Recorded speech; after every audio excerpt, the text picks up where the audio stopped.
Бросаем кусочек масла на разогретую сковородку.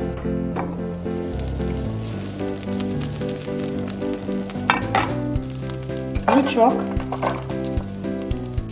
Пассируем лук до такого красивого золотистого цвета, до приятного аромата.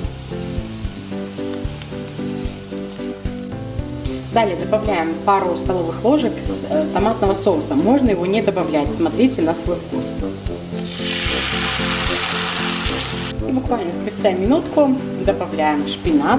У меня это свежий шпинат, я его помыла и немножко порезала.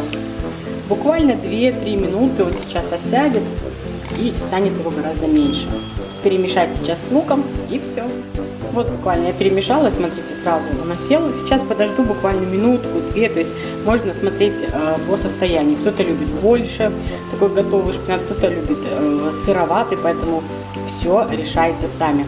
Я подожду пару минут. Когда он начнет немножечко менять цвет, тогда будем вбивать яйца.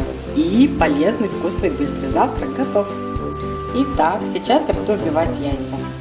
Посолили, поперчили, и можно сейчас закрыть крышкой, если хотите, чтобы желток был полностью приготовлен. А можно же оставить его немножко в смятку. Так что выбирайте сами.